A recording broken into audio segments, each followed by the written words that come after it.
Chapter 37. And Jacob dwelt in the land of his father's sojournings, in the land of Canaan. And these are the generations of Jacob. Joseph, being 17 years old, was feeding the flock with his brethren, being still a lad even with the sons of Bilhah and with the sons of Zilpah, his father's wives. And Joseph brought evil report of them unto their father. Now Israel loved Joseph more than all his children, because he was the son of his old age, and he made him a coat of many colors. And when his brethren saw that their father loved him more than all his brethren, they hated him, and could not speak peaceably unto him. And Joseph dreamed a dream, and he told it to his brethren, and they hated him yet the more. And he said unto them, Hear, I pray you, this dream which I have dreamed. For behold, we were binding sheaves in the field, and lo, my sheaf arose, and also stood upright. And behold, your sheaves came round about, and bowed down to my sheaf. And his brethren said to him, Shalt you indeed reign over us? Or shalt you indeed have dominion over us? And they hated him yet the more for his dreams, and for his words. And he dreamed yet another dream, and told it to his brethren, and said, Behold, I have dreamed yet a dream, and behold, the sun and the moon and 11 stars bowed down to me. And he told it to his father, and to his brethren. And his father rebuked him, and said unto him, What is this dream that you have dreamed? Shall I and your mother and your brethren indeed come to bow down to you to the earth? And his brethren envied him, but his father kept the saying in mind. And his brethren went to feed their father's flock in Shechem. And Israel said unto Joseph, Do not your brethren feed in the flock in Shechem? Come, and I will send you unto them. And he said to him, Here am I. And he said to him, Go now, see whether it is well with your brethren, and well with their flock, and bring me back word. So he sent him out of the vale of Hebron, and he came to Shechem. And a certain man found him, and behold, he was wandering in the field. And the man asked him, saying, What seek you? And he said, I seek my brethren. Tell me, I pray you, where they are feeding the flock. And the man said, They are departed here. For I heard them say, Let us go to Dothan. And Joseph went after his brethren, and found them in Dothan. And they saw him afar off, and before he came near unto him, they conspired against him to slay him. And they said one to another, Behold, this dreamer comes. Come now, therefore, and let us slay him, and cast him into one of the pits, and we will say, An evil beast has devoured him, and we shall see what will become of his dreams. And Reuben heard it, and delivered him out of their hand, and said, Let us not take his life. And Reuben said unto them, Shed no blood, cast him into this pit that is in the wilderness, but lay no hand upon him, that he might deliver him out of their hand, to restore him to his father. And it came to pass, when Joseph was come unto his brethren, that they stripped Joseph of his coat, the coat of many colors that was on him. And they took him, and cast him into the pit, and the pit was empty, and there was no water in it.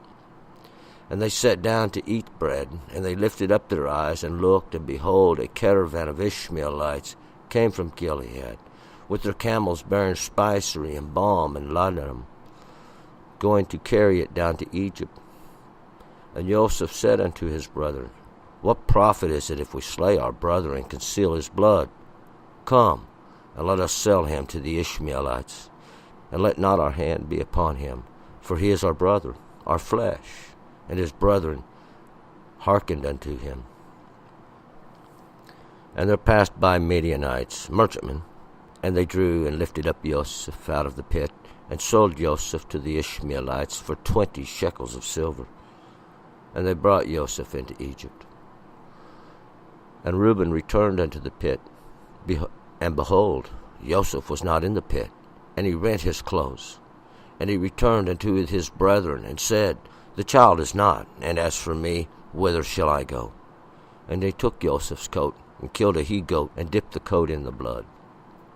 And they sent the coat of many colors, and they brought it to their father, and said, This have we found. Know not whether it is your son's coat or not. And they sent the coat of many colors, and they brought it to their father, and said, This have we found. Know now whether it is your son's coat or not. And he knew it, and said, It is my son's coat. An evil beast hath devoured him. Joseph is without doubt torn in pieces. And Jacob rent his garments, and put sackcloth upon his loins, and mourned for his sons many days. And all his sons and all his daughters rose up to comfort him.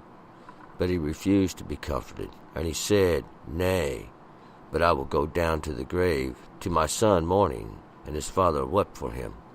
And the Midianites sold him into Egypt, unto Potiphar, an officer of Pharaoh, the captain of the guard. All right, let's go back up, verse 1. I know yesterday we kind of sidetracked there, had some of Esau's generations, or these genealogy of Esau, and we find out through the shams and these interpretations and the names that there's some whisperings here. I like to call them the whisperings, or that which is an undertone, maybe. Something maybe is said as well as that which is being said, or that which we're talking about. We're going to pick it up today. We're going to be back over to Yaakov.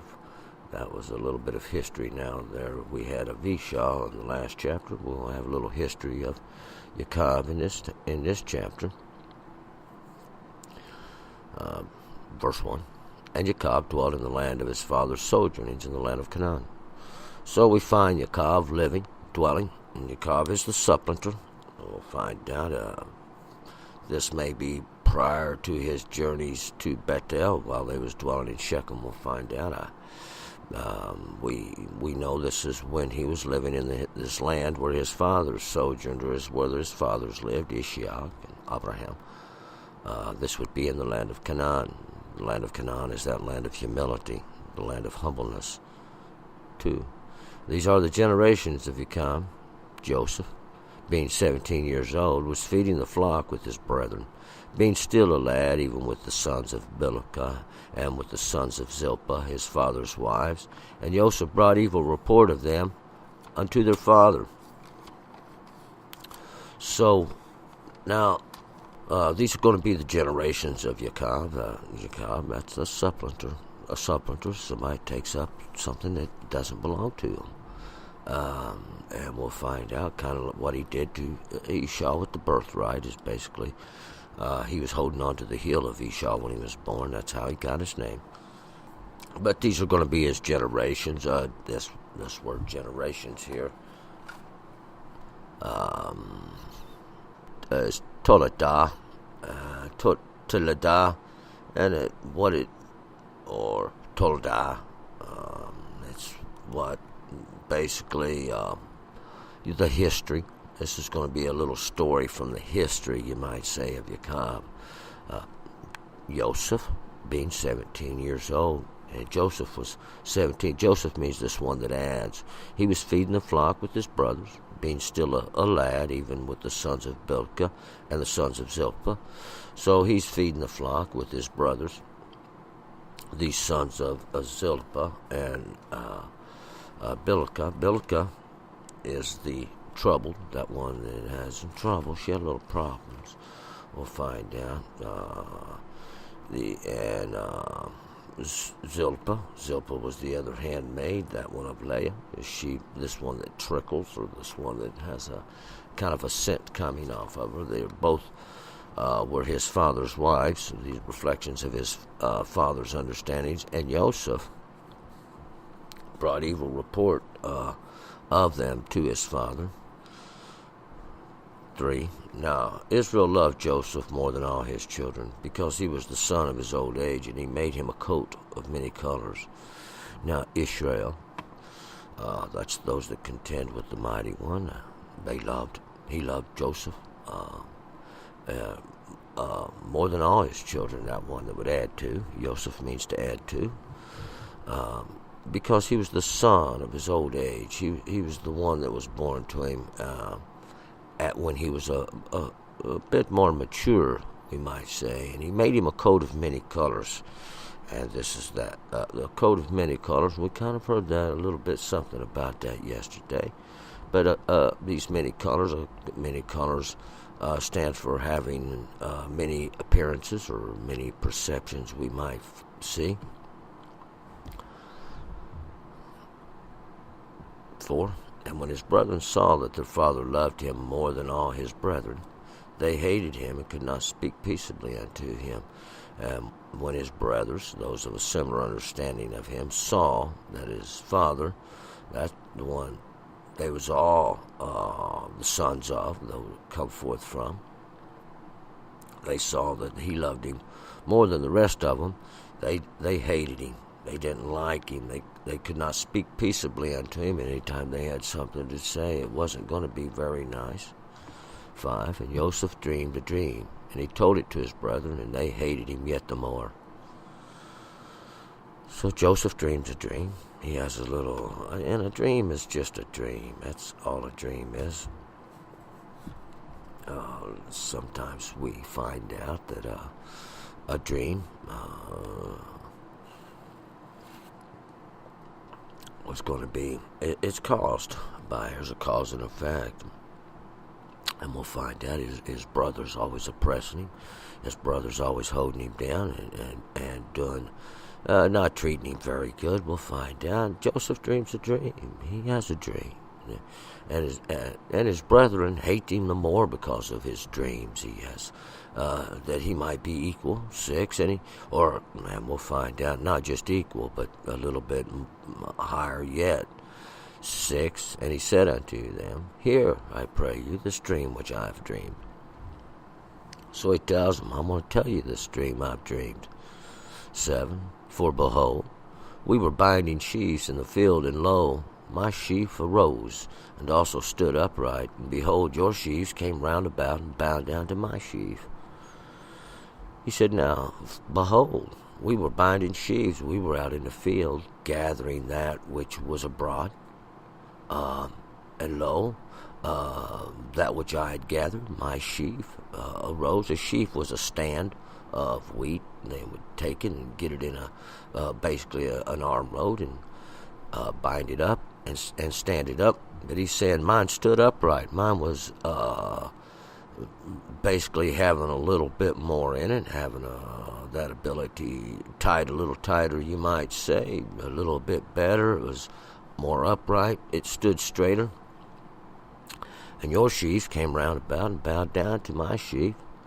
And he was basically telling them, that even though I'm a little bit younger, a little bit smaller, I can probably outwork you in the field, outdo you. And we'll find out this didn't make him any happier. 8, and his brethren said to him, Shalt you indeed reign over us, and shalt you indeed have dominion over us? And they hated him yet the more for his dreams and for his words. And his brethren said, Shalt you indeed reign over us? Are you going to be our boss? And are you going to be the one that tells us what to do? And they hated him yet the more for his dreams and for his words. They thought he was trying to be their boss and rule them around. All Joseph wanted was to share in the have his place. All of us are individuals. We'll find out in life, and every one of us has a place where we belong. 9, and he dreamed yet another dream, told it to his brethren. And he said, Behold, I've dreamed yet a dream, and behold, the sun and the moon and the 11 stars bowed down to me. And he dreamed yet another dream, and told it to his brothers. And he told them, Behold, I've dreamed yet a dream. I've got another dream. Dream something. There's 2 kinds of dreams. These visions of night. These are visions of heart. And behold, the sun, the moon, the 11 stars bowed down to me. The sun and the moon, of course, that's going to be a greater light and a lesser light as well. That's just basically that which instructions, the light that comes in, this understanding. We'll find out it's going to be used as a representation of the father and his mother. uh, uh, and the 11 stars bowed down to me. And these 11 stars is going to be used to, as his brothers, they bowed down, or they are humbled before. Bowed down doesn't mean necessarily that we are paying homage to somebody as though we're going to find out that's what happens in the story. But to be bowed down is to humble, to have to come to ask ask a favor from, as we'll find out, as what happens. But they bowed down to me, and the dream here, they're interpreting Joseph to think he's better than everybody, and all he's saying is that he's seen this could happen. 10. And he told it to his father, to his brother, and his father rebuked him, and said unto him, What is this dream that you have dreamed? Shall I and your mother and your brother indeed come to bow down to you, to the earth? And he told it to his father, the one that he come forth from, and to his brethren, those one that had the similar understanding. His father rebukes him because of the dream that he has. Says, What is this dream you've dreamed? Or where did you come up with this? Shall I and your mother and your brethren indeed come to you and bow down? Basically, shall you indeed be, they thought it as this one who would rule over. 11. And his brethren envied him, but his father kept the saying in mind. And his brothers envied him. Those of a similar understanding, they was jealous. They hated him because of it, really. They were zealous. They always mean to him. But his father now kept it in his mind. He thought about it. 12. And his brethren went to feed their father's flock in Shechem. So now his brothers are off to feed their father's flocks. That's in Shechem. And Shechem's that place. We'll remember the boys destroyed that place of the burden. We can call it the place of the burden. It's the shoulder. It's the back. 13. And Israel said unto Joseph, Do not your brethren feed the flock in Shechem? Come, and I will send you unto them. And he said to him, Here am I. And Israel said unto Joseph, Does not your brethren feed the flock in Shechem? Aren't your brothers off over into Shechem? That's that. Feeding the flocks. Come, and I will send you unto them. And we'll find out Joseph's reply, Here am I, are ready to be sent. We'll find out, ready to go on his way.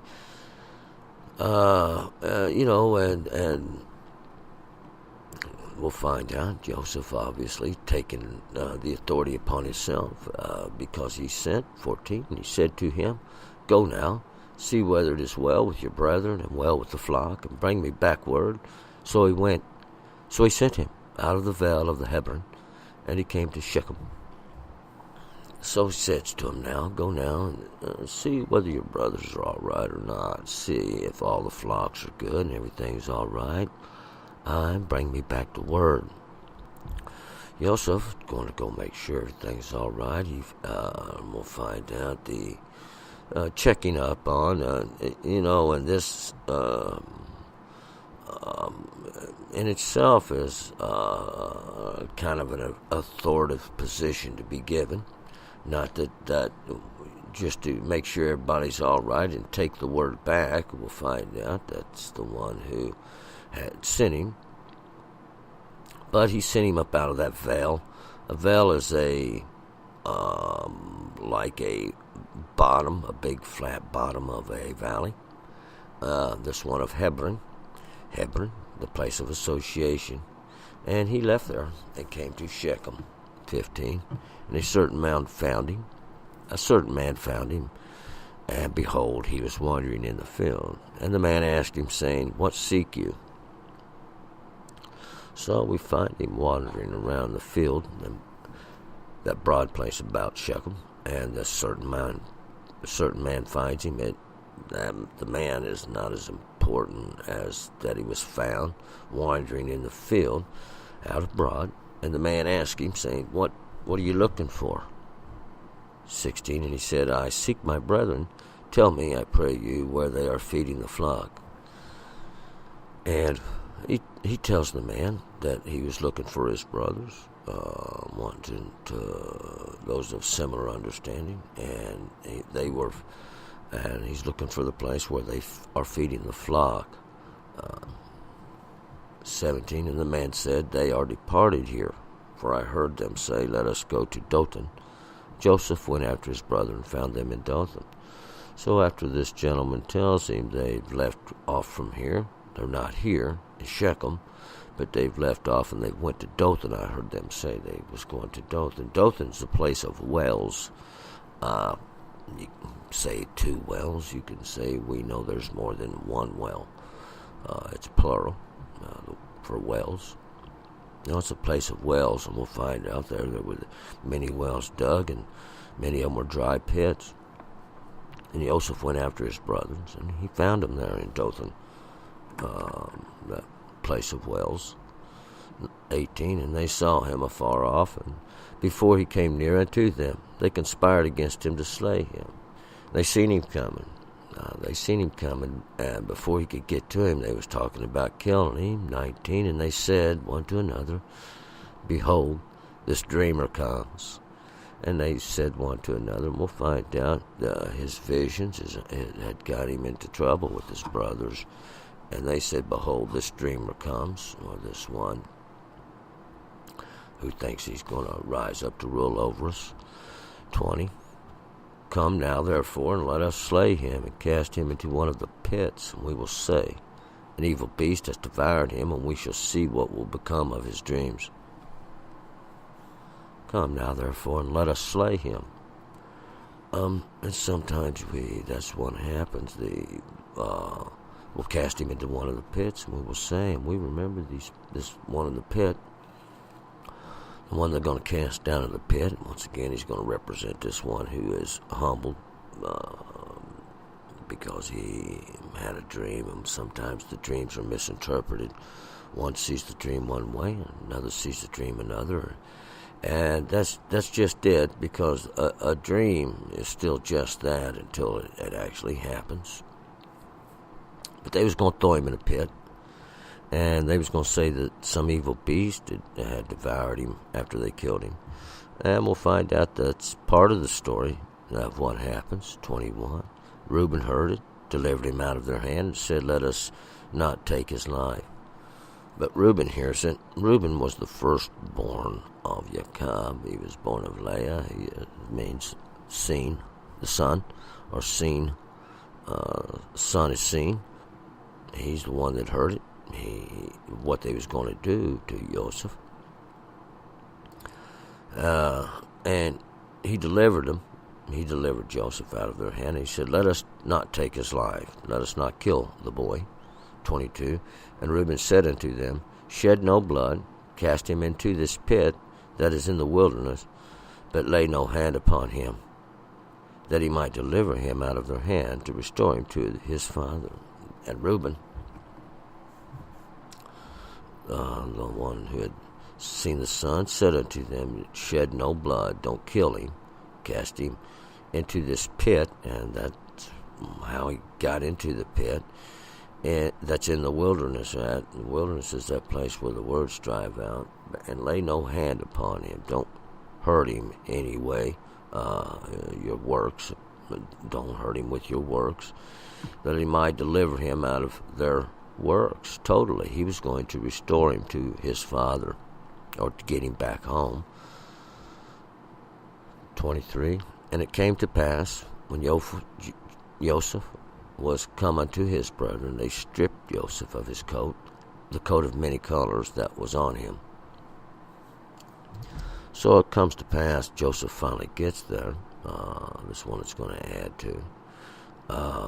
And he was finally come to his brethren. They stripped Joseph of his coat, his garment, that outer garment that he was wearing, that coat of many colors.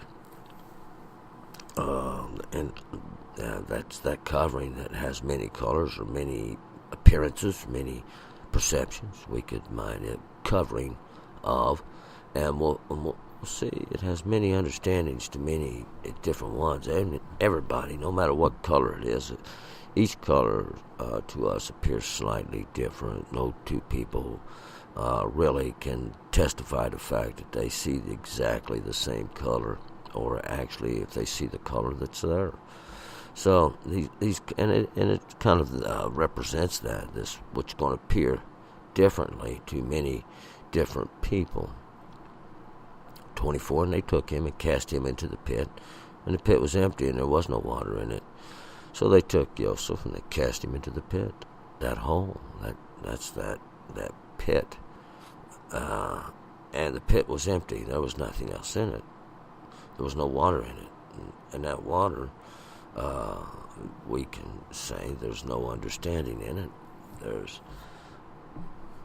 25, and they sat down to eat bread, and they lifted up their eyes and looked, and behold, a caravan of Ishmaelites came from Gilead, with their camels bearing spicery and balm and laudanum, going to carry it down to Egypt. They were sitting down eating their bread. Going on, that's whatever they had there. That bread's going to be whatever it takes to nourish the body. They lifted up their eyes and looked, and behold, there was a caravan of Ishmaelites. We'll find out they was merchants. That's what a caravan was in that period of time. Ishmaelites are going to be those that are the one that heard the mighty one, and those that came forth from him. That's who they are. They are these ones that come from Gilead. Gilead's that place, the stony region. They come from a stony region. We'll get a little more into what those rocks are later. And these were with these camels bearing spicery. Camels always something that has to do with merchandise, we'll find, and these were bearing the spicery, balm, laudanum, that's myrrh, and it was going down to Egypt with it. The spice is always something that's going to enrich it a little bit, give it some savor. There's balms for the healing. The laudanum is going to give it a pleasant fragrance. And they was going down to Egypt to sell these things or to trade them. You might say Egypt's that place of crypts, graves. 26, and Judah said to his brethren, what profit is it if we slay our brethren and conceal his blood?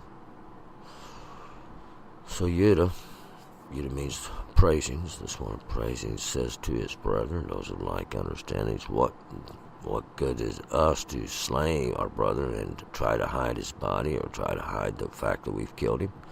27, come, let us sell him to the Ishmaelites, and let not our hand be upon him, for he is our brother, our flesh.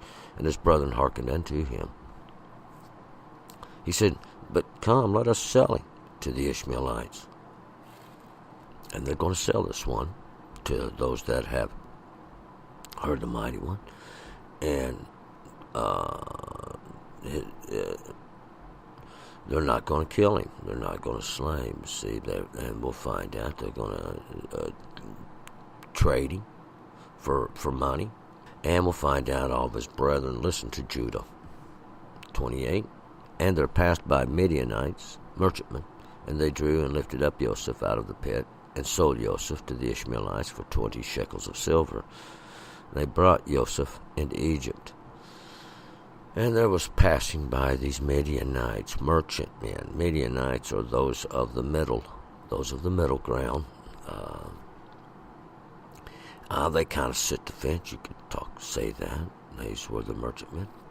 And they drew and lifted up Joseph out of the pit, got him out of there, and sold Joseph to the Ishmaelites for the 20 shekels of silver. 20 is 2 tens. We can witness law. It's being weighed out here in this silver. And that's which has been purified. It's passed through the fire and has been stamped for this purpose, you might say, or dedicated for this purpose. And they brought Joseph into Egypt. So Joseph's going down into Egypt now. this one is going to add to. He's gone into that place of Egypt. That's a place of graves. Egypt had a host of deities, and each one was its own grave, you might say. Each one come with its own lessons. Each one had come through a progressing time.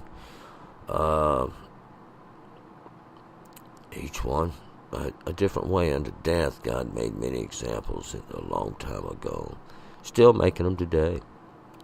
29. And Reuben returned unto the pit, and behold, Joseph was not in the pit, and he rent his clothes.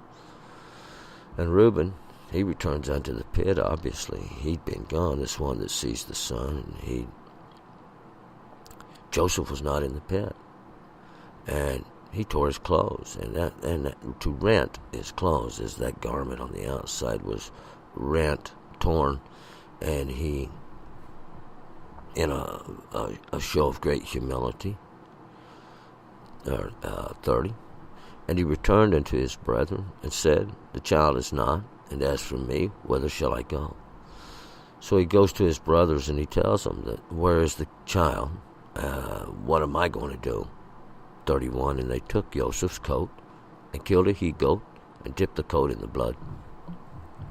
So they took Joseph's garment, that's that garment of many colors, and they killed a he-goat. A he-goat is this one who exalts himself over the flock. A he-goat is, we'll find out, the what was used for a offering of sin. A he-goat is one kind of like that takes that place of that. We'll find that it's used for that. And they dip the coat in the blood. So they put the blood of that he-goat on that garment of many colors, 32, and they sent the coat of many colors, and they brought it to their father and said, this have we found, know now whether it is your son's coat or not. And they sent that garment, that one of many colors, have many appearances of colors, these modelings in, you might say, similar to that of what was going on in Nineveh, you might say. All these understandings was mingled into it, and they brought it to their father, and they wanted to know if this was his son's coat or not. 33, and he knew it, and he said, it is my son's coat. An evil beast has devoured him. Joseph is without doubt torn in pieces, and he knew it. He knew it was his son's coat, that coat of many colors that told the truth right there. He could see it. And his evil beasts hath devoured him. A beast, that one of the field, an evil one that didn't have the fear that God had naturally put in him, has devoured him, or ate him. Joseph is without doubt torn in pieces. His son, this one that went forth from him, Joseph, that one that was going to add to, has been torn in pieces. We'll find out. That's kind of what happens. 34, and Yaakov rent his garments, put sackcloth upon his loins, and mourned for his son many days. And Yaakov rents his garments. He tears his coverings as well. All his understandings were rent, in a sense, of having been torn, not being whole any longer. He put sackcloth upon his loins. Sackcloth was not a very comfortable thing to wear. And to put sackcloth on his loins is to show he's mourning for his son, and he mourned many days, we'll find out. It's to show yourself sad. It's put it on your loins, is because that's from where the dissension is, that from above descends down. 35. And all his sons and all his daughters rose up to comfort him, but he refused to be comforted, and he said, Nay, but I will go down to the grave to my son, mourning, and his father wept for him. So everybody tries to comfort him, his sons and his daughters, those that come from him. Oh, yeah, all his understandings rose up to comfort him, but he refused. He just wouldn't be comforted. He said, no, I will go down to the grave to my son mourning. He will die, in other words, crying for his son. And his father wept for him, cried, wept, and that's to mourn with the whole heart. 36. And the Midianites sold him into Egypt unto Potiphar, an officer of Pharaoh's, captain of the guard. And the Midianites, that's those of the middle ground, they took him, those merchants, and they sold him into Egypt. That's that place of the grave, the pit, whatever you want to call it. They sold him unto Potiphar. And Potiphar means belongs to the sun. Of course, there were times in Egypt, not a very large amount of time, where there were sun worshippers, and they would sell Joseph there. And Potiphar was an officer. An officer is one who has charge of Pharaoh. Pharaoh is the great house. And we'll see Potiphar was the captain of the guard, and that's the one that has rule over the guards. And we'll find out at the prison house. But we're going to move forward to Genesis 38. Turn and return.